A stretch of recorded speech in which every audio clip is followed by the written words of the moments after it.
Hi, guys. Thanks for joining us on the Activate and Illuminate podcast with Mel. I'm your host, Mel. Together, we're going to be diving into some stories of ordinary people doing a little bit of extraordinary things. People who've maybe pushed their bodies, their mindsets, or maybe society's paradigms. So you're going to find yourself maybe wanting to laugh, cry, or even be inspired. We would invite you to share, like, and subscribe, to sign up for our newsletter as well on activateandilluminate.com. Now, just keep in mind that this information that you are going to hear is informational and educational for entertainment purposes only. This does not constitute professional advice of any kind. The views expressed are those of myself and guests only. Listeners are encouraged to seek professional and legal advice regarding their own situations. So, thank you for joining us. We appreciate your time, and thanks again for being here. Hey guys, so today I'm sitting down with Kevin Smith from Salmon Arm, BC, and we are talking all things biochar. Now, to be honest with you, I don't really know anything about this. I have a lot of questions for him, but what I learned about it absolutely changed my perspective on some of the applications and just maybe how my life might be enriched by it, and so many different applications from farming to agriculture to different industries and personal home use, and how we might use it just to keep our lawn better. So you're going to want to listen to him tell you a little bit about this product that is used for all different kinds of things, and I think you're going to enjoy him. Hi there, activators. Thanks for listening today. Now, today I have the honor of speaking with Kevin Smith from Salmon Arm, BC. Now, Kevin is part of a fantastic company doing some pretty amazing things. I'm just going to let you get into it, Kevin. Why don't you tell us a little bit about your project, what you're working on, what you're doing, and then we'll go from there. Sure. Thank you, Melanie. So we have started a pilot project here in BC to see if we can't make a viable business by making and distributing biochar. So far, it has been very challenging. Companies have attempted in the past, but found a lot of roadblocks, making it very challenging to make the product, distribute it, and make an economical business out of it. So we have been researching this and doing a lot of work in the background for about 10 years. But a year ago, this last July, we started the actual creation of biochar utilizing wasted forest slash from BC Forests, and so far have been successful in creating a product and marketing it. And here we are today trying to scale up and getting the word out so that people know that it's available. A lot of people aren't aware of what biochar is, and hopefully we can answer some of those questions today. But ultimately, we want to make a difference locally, but also globally, which is a really neat concept, that we can make a global difference just by making local biochar. So for those of us that might not understand what exactly biochar is or does, tell us about it. What is it? What does it do? How does it help us? Yeah, you bet. So it's interesting. I was just at a convention, and I kind of keep tabs on the number of people that have heard of biochar and the number who have not. And over about 5 days, I ran into 8 people that had heard of biochar. Now, those that have heard of it use it, and they shout it from the rooftops. Those that have not, after a short time, they too become converted to the idea of what biochar is. Now, biochar is a high-quality charcoal. All of us are familiar with charcoal, whether you have it in your fireplace or you go camping and there's charcoal. Now, charcoal in and of itself can be made out of anything. You can make charcoal out of wood. You can make charcoal out of diapers or tires. Now, the term biochar specifically comes and suggests what the biochar what it comes from, and it has to be organic. Okay, biochar cannot come from tires or diapers. It has to be coming from an organic source like manure or wood or grass or corn. Okay, those are all organic materials that are cooked at a high temperature in the low oxygen environment. So that process is called pyrolysis. And what that does is basically it cooks the material, but doesn't burn it. If you add too much oxygen, then you get combustion, and that actually burns the carbon. What we're trying to do is retain as much carbon as we can while releasing or removing the tars and the oils that are still within that organic material. So specifically wood, in our case, we use wood. Inside a piece of wood, there's lots of little pockets, okay? And those little pockets move water and nutrients up the tree. Now, those little pockets are full of oils and gases. When you heat that up, those little pockets open up and release those oils. And when it becomes a gas, that's referred to as a syngas, and it's very volatile and flammable. And that's actually what you see from a burning fire. You're actually seeing those little gases burn. It's not the wood itself that's burning typically until all those gases are burned off, and what you're left are those coals, those red coals that are burning, and that's the carbon that's burning. It's very hot, very clean. It's typically not a lot of smoke because it's pure carbon that's burning at that point. That's why people cook with carbon or charcoal, is because it's a very even, very hot burn. What we are wanting to do is stop the process before the carbon starts burning so that we can actually retain it. And that's how we actually qualify for carbon credits or carbon offsets, is because we're actually taking carbon from the atmosphere that otherwise would be emitted through decomposition or burning, and we're actually retaining it for long term. And so in a nutshell, it's a high quality charcoal, and I can keep going. But in terms of what it is, if you're trying to wrap your head around what it looks like charcoal, but very clean charcoal. When you pick it up, you shouldn't get it all over your hands, because those oils will be cooked off. Unless your hand's really oily, then you're going to get the dust on you. But it's a very clean charcoal. So tell us some of the applications of what it's used for. So I like to refer to it as a carbon filter. Everyone has heard of a carbon filter. So biochar under a microscope looks like a sponge. It's got lots of little pores on it, and those pores upon pores upon pores. So it's very high in surface area. And so, like a sponge, it can be used to absorb, and it can be used for absorbing oil, any types of liquids, gases, and solids.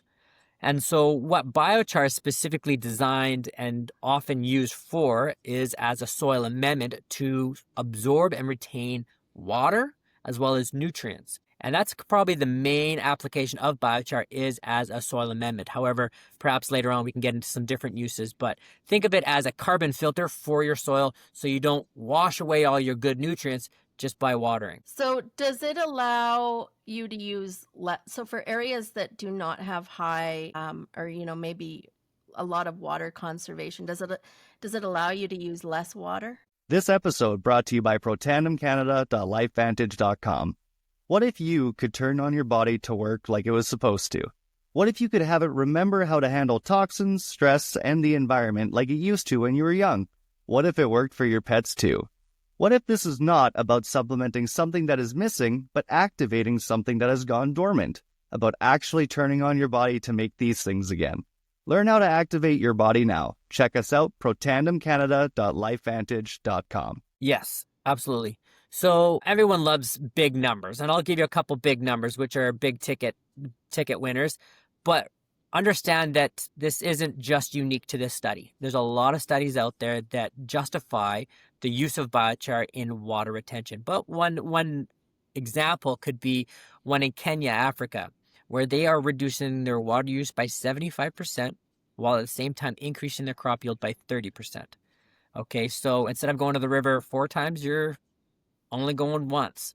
So it makes a big difference in terms of how much water is actually being retained in the soil.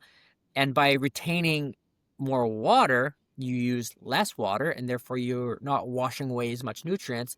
And biochar is also very good at retaining nutrients, even if you are overwatering your soil. So it's kind of, you're not only retaining water, but you're retaining more nutrients, which ultimately increases the capacity for your plants to thrive. Does it add extra nutrients? A little bit, yeah. Biochar, for the most part, is, if you do it right, the idea is to cook everything out, and so all you're left is pure carbon. And although it's organic carbon, it's not available, if you would say. So the best way I can kind of explain it is carbon comes in different forms. It can be in long chains. A lot of us may be familiar with the benzene ring, which is kind of a 6-carbon ring, and it's a very stable form in that form, and that's what biochar is. It's a very stable 6-carbon benzene ring, and so it doesn't decompose like other organic material decomposes. So it stays in the soil for hundreds, if not thousands, of years, essentially that's where we learned about biochar, was studying soil that was man-made anciently in South America. Okay.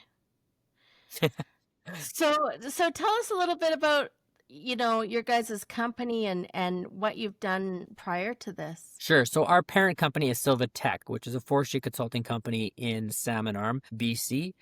It's been around for 40 plus years, and they have been a part of a lot of different things. But as of late, in the last several years, they have been focusing on waste and residue assessments. So in the province of BC and in many areas, after logging activities take place, there's lots of waste material left behind that isn't compatible for a sawmill. Whether it's the limbs and tops and branches or stumps, material that can't go through a sawmill or a pulp mill or whatnot. And so that debris just gets piled and it has to be dealt with. If you just leave it there, then it becomes a real fire hazard and becomes brooding area for forest pathogens. So in terms of forest health, you have to deal with it. And in terms of fire risk, it has to be dealt with. In some cases, it's economical to grind it up and truck it away for other uses like pellets. But in most cases in BC, the economics just aren't there to haul this material. And so it gets piled and then burned. In the fall and winter, we burn them to remove that fire hazard for summer season and to get rid of those pathogens that are brooding within those slash piles. So because of that experience of understanding where this waste material is, and because we do waste and residue assessments, we know where this material is, we know the volume of it, we know the quality and the quantity of it. And so that sets us up well to be able to utilize it in hopefully a more cost-effective way and certainly a more environmentally friendly way. So as you were talking now, just to be clear, I am no gardener. I've grown things on accident a few times. I am not a good gardener, and I have no wealth of knowledge of gardening. But as you're talking about this, I could not help but think, okay, do your vegetables grow bigger? Do they, look at like everything that you're talking about? Tell me about how it applies to, somebody from a residential perspective, throwing it on their lawns, throwing it in their gardens. How does it apply to someone like that? Sure. Now, first, I would say everyone's soil is different. I don't know what everyone has done in the past, whether they've over-fertilized, whether they've under-fertilized, what kind of fertilizer they've put on. Do they have a clay soil? Do they have a sandy soil? Now, a lot of your listeners might say, I have no idea. I just grow grass and I water. Sometimes I throw some fertilizer down, sometimes I don't. And when they say stop watering, I stop watering and I just embrace the brown lawn. Some of your listeners might say, I've got a couple of hanging baskets or flower beds or maybe garden boxes, and they just kind of dabble in it. Well, biochar can play a good role in all those situations if applied properly. And the more you understand about your soil, the more you can target the right application of biochar. As a rule of thumb, biochar will retain water and retain nutrients, and ultimately increase the microbial activity within your soil. So it's the microbes really which are feeding on those nutrients, which then feed your plants. So when you have a healthy soil, that means you have healthy microbes. Microbes want oxygen. If you have low oxygen or your soil is super, super compact, then you're not going to have a healthy soil. If your soil is too open, like in a really sandy or gravelly soil, then your nutrients leach through. And again, your microbial activity is going to be very low.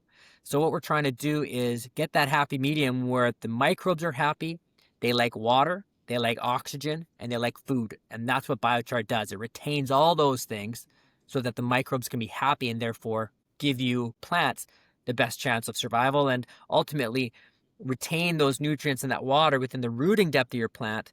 So your plants have a healthy root mass, but can focus more on fruiting rather than going deeper and deeper and deeper, looking for those nutrients and that water, and they can focus on fruiting. And ultimately, that's what people are looking for. So are you seeing more of an application of this from like, a large agriculture perspective or, as far as greenhouses and stuff like that? Or are you seeing more still residential? Both. So in the biochar world, it's starting small.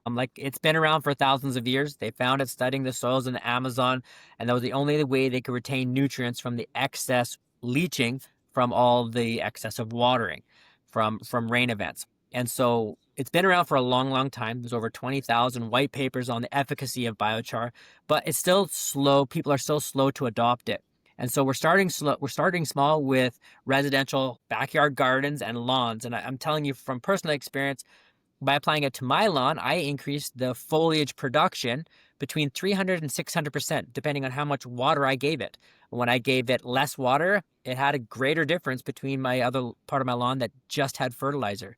But when I applied the biochar, that side got 300 to 600%, like I was saying. So it's a very simple application. You spread it on right with your granular fertilizer, and in my case, it was extremely noticeable. Same with my father's and others that have been using it. In terms of gardens, again, it's quite easy to use. You mix in with your compost or manure and spread it on just as you typically would with any type of topsoil. And so long as it has nutrients to hold, it's going to hold those nutrients and do the heavy lifting of absorption and adsorption, which there is a difference there. The biochar does the heavy lifting so the plants can then draw on it slowly and they're not always chasing those nutrients. So that concept extends way beyond just residential backyard, front yard type applications. We did some trials, and it's not just our trials.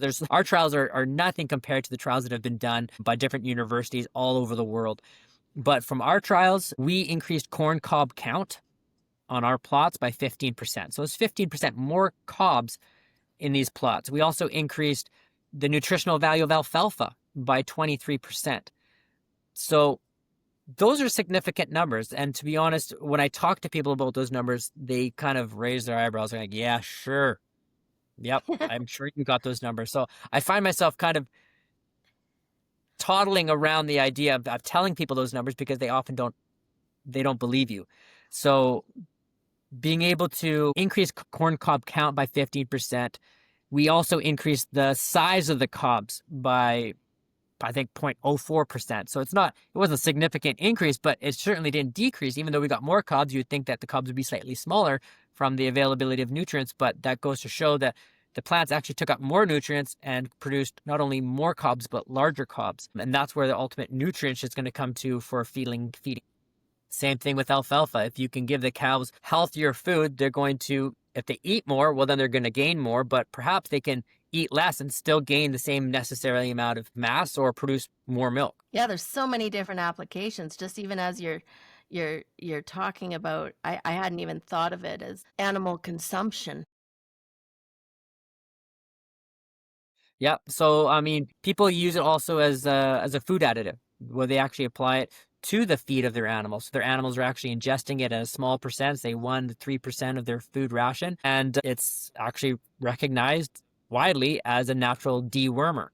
So that kind of cleans out their system, gets rid of diarrhea and whatnot. So their animals are digesting a little bit slower, but retaining way more nutrients. So they're eating less, retaining more, and getting rid of those pathogens and those worms that are, yeah, thank you, parasites that are also causing in reduction of weight gain, reduction of milk production, egg production. So the biochar is being used across a wide variety of different agricultural purposes, from bedding to feed additives to right onto the fields for producing more feed. So has there been any studies done on it in people as far as like health benefits, or in people or animals? Like you talked about some there, but has there been any studies on it being used as an antiparasitic? Well, it's funny you ask. Most people are probably more familiar with the term activated charcoal.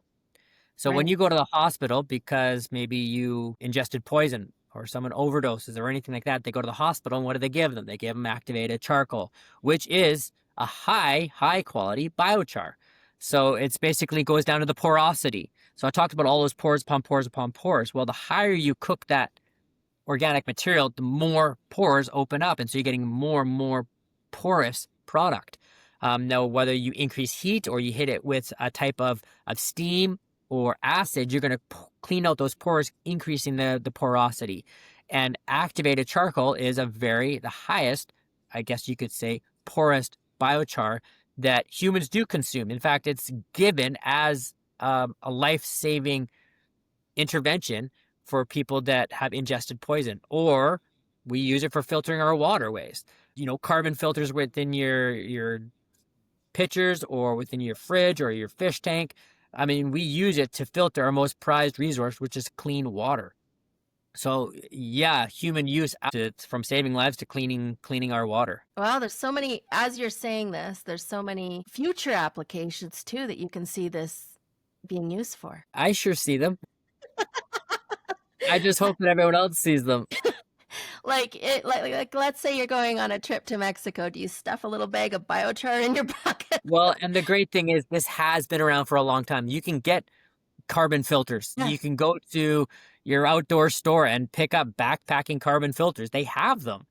Yeah. But knowing this in your back mind, well, if you're stuck in a wilderness environment, you can filter water pretty effectively with charcoal from your fireplace. Now, don't quote me on, I'm not telling you to do it, but if with a little bit of knowledge and understanding, it's made to filter, and that's what it's designed to do, and that's what it does a very good job at. And even after thousands of years of technology advancements, we're still using charcoal to filter our drinking water. So just like I said, I am no gardener. I'm also no farmer. But as you're saying this, I can't help but think of, like, does it apply to pest control or anything like that? Yeah, so one thing that comes from biochar is the syngas. I talked about that.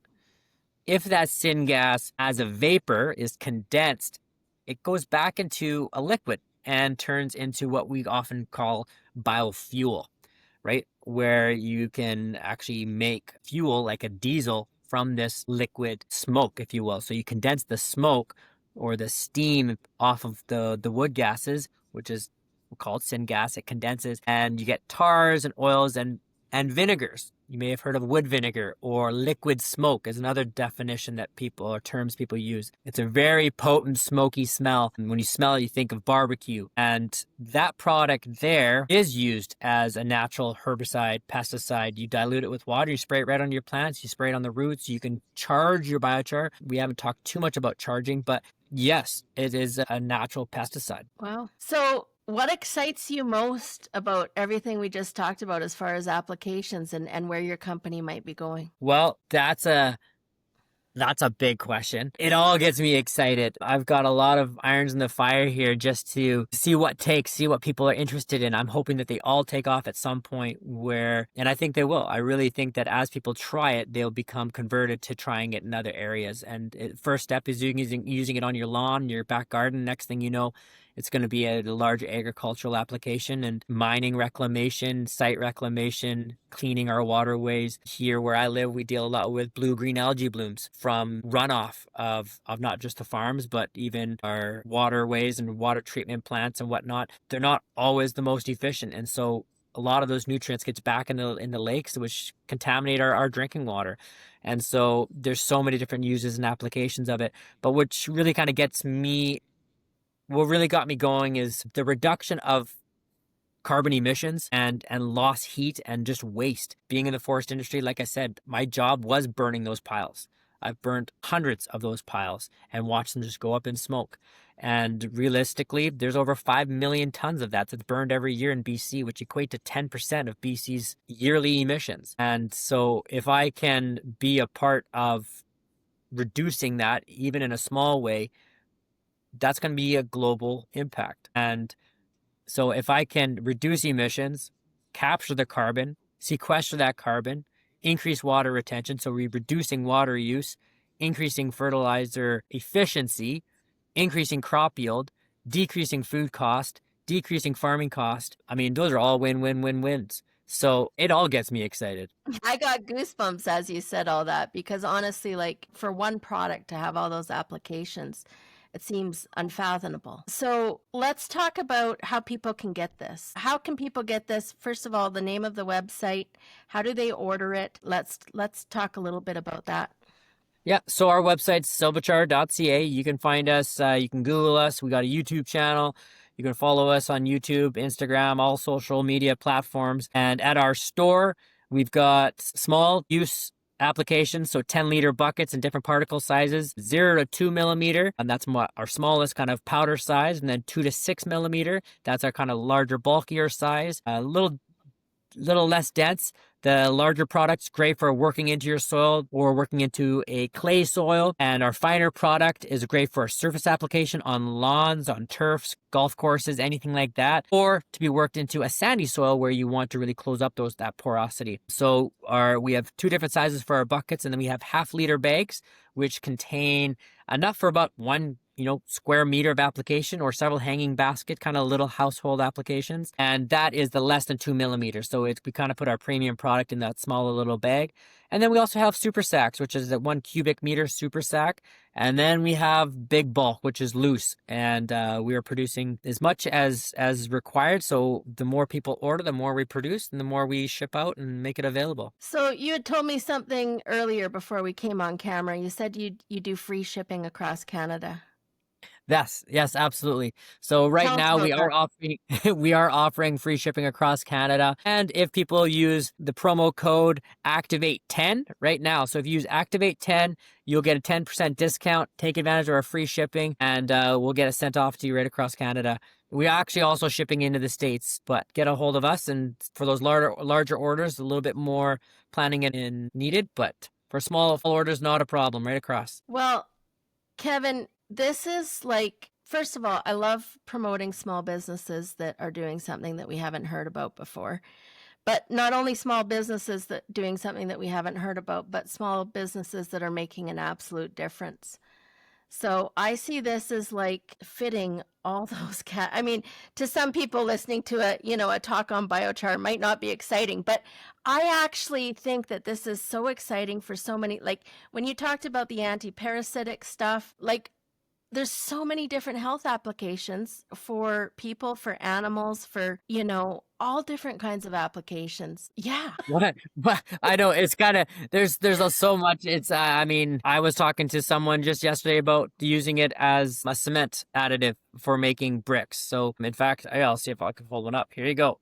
There's a brick made of biochar. It's way, way lighter, very durable, and it's basically half made of biochar, and it's carbon negative. So instead of, some of the biggest emissions in the world is concrete cement. We need it, we use it, but if we can have another additive that offsets those carbon emissions, then I think more power to us. And I think that's a great way to go. So there's so many different applications, right, to drywall, roofing materials, and that's where we're wanting to go with things. So what are so I know you haven't even got into that market yet, but do you know of any health benefits of basically being in, because I've heard of before, when you're in cement buildings and you're, constantly around, it's essentially leaching our energy. It's grabbing our energy. Is there any specific health benefits of biochar or of using biochar that you are familiar with? Using biochar in building materials is quite new. It has to meet certain specs,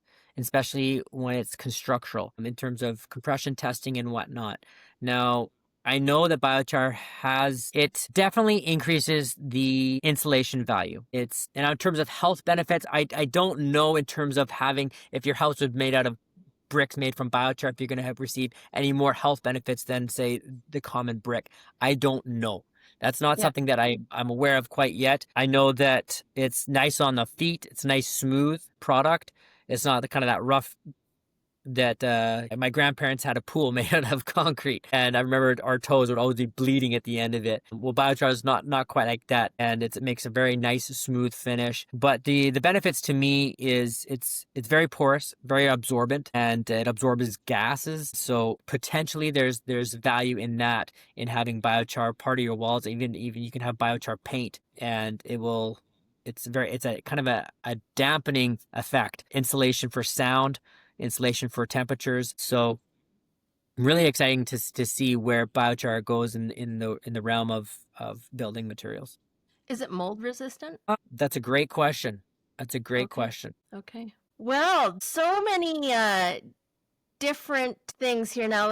I was on your website and I was looking at one of your little YouTube videos, and I heard some testimonials of people talking about how their plants were growing and stuff. Is there any testimonials you can share with us as far as any specific stories that would maybe relate to people as they're listening? Sure, yeah. There's that last one that we just threw out, I think last week or a couple days ago, from a fall fair. everyone that comes up, I'm not kidding. Like there's at least half a dozen people that were there last year that bought from us, and they come up and they're like, "Oh, we got your product," and they go on and on. I'm like, tell me about it. And in every instance where people say, "Yeah, I use your product," I usually ask them, "Okay, how? How did you use it?" And in this specific case, I was actually kind of worried about it because she didn't do it right. She just threw raw biochar in, and it wasn't activated. And when I mean activated, I mean all those little pores should be charged, should be filled with nutrients before you apply it to your soil. That gives your plants the best chance. It's kind of giving, if you want to soak up water, you're going to use an empty sponge. But if you want to provide water, you're going to fill your sponge first. And so that's the best thing to do, is fill that biochar with nutrients and water ahead of time before applying it. But she just threw it right in. And obviously there was enough nutrients and water that the biochar was able to soak that up and retain it long term. And she saw twice the benefits that she had seen in her control plots. And in my garden, I got 3-day head start germination in all my seeds, which was very hopeful. But again, I was actually testing to see if I could apply it raw with no charging time. And those are the benefits that I saw from that. Just brought off my corn, and twice the corn in terms of mass. The other ones had twice the cob count, but in terms of the cobs that were of size that you would be eating and find favorable, was twice the volume in my biochar plot. So that was very, very encouraging. Again, my lawn story I told you earlier, but really it comes down to getting feedback. So anyone that uses our product, I love to hear back and your experience of it. There's so many YouTube videos out there about how to charge your biochar, different soil mixtures, whether it's in your compost. I put it right into my chicken coop, and that dries it out, gives it nice dry bedding for the chickens, reduces the ammonia so it doesn't smell in there. And then I just scrape that right out into a pile, and the biochar is already in the compost for the following year. So it's a great system. Oh, well, I have found this to be so interesting, and I'm really hoping that people out there will too, because things that I haven't even thought of before. As I'm listening to you, I'm like, oh, we need some here. So, for example, we did some landscaping and put some sod down, and it's kind of in a higher area, doesn't retain the moisture that well. It's drying out really quite well. It's particular. Our water situation is a little dicey. So I'm like, I could be using biochar on, areas that are drying out fairly fast and maybe retaining some of that moisture. Absolutely. Yeah. Well, what I would really like to get into, and which I haven't yet, because, they know best and they don't need any changing, is the sod industry. I'd love to get into the sod industry. And so they actually apply it on their fields when they plant, so that when they roll up their sod, biochar's already in there. And so it's they always worry about keeping their sod wet during travel and transportation, and then it gets to their final destination. It sits there for a couple of days before they roll it out, and they have to keep watering it. Well, by adding biochar right to the first initial stages, that's going to increase the success rate and the survival rate of their grasses. It's going to increase the growth of their sod, and it's going to pass it all the way down to the final user, which will truly benefit from having the biochar added to their soil. Now, if you don't have that luxury of having biochar added to your sod, just do it down first. Add the biochar to your soil, mix it in well before you lay down your sod, and that's going to give it a good head start. So now, retroactive, can I just throw it on, like take some, in some dirt and throw it on top? Yeah. In fact, if you take a fertilizer, what I did was I just took a fertilizer high in nitrogen. There's like 3006, I believe. Just granular fertilizer, put it in my spreader, added a bucket of biochar to it, mixed it all in, and then rolled it out. About 10 liters per 1,000 square feet for a single application. I'll probably try it again next year to see if I get the same results. Now, the great thing about biochar is it's designed to stay and keep working indefinitely. So it's not something you have to do every year once you get the happy medium. So keep that in mind. Now, you might be a couple of years of applying it until it really works its way down in the profile, but rest assured, you're not replacing it. You're just adding. So that's one great thing about biochar, is it stays in your soil indefinitely, a lot longer than you or any of us will be around.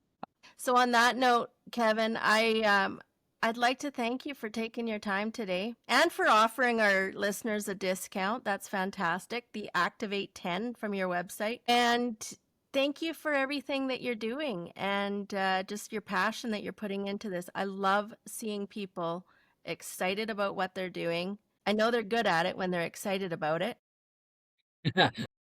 And you are that. So thank you so much for coming on and just sharing what you have with us today. Well, thank you, Melanie, for having me. It was a real pleasure. I love talking about biochar. My wife, it drives her absolutely bonkers. She knows the pitch inside and out now. So she just walks away when I start talking about it, because I really believe in the product. You have to be if you're selling dirt to farmers, and that's literally what we're doing. But I believe in it, and once they try it, they do too. Well, on that note, thank you so much, Kevin. We appreciate you. Thank you. Talk to you later.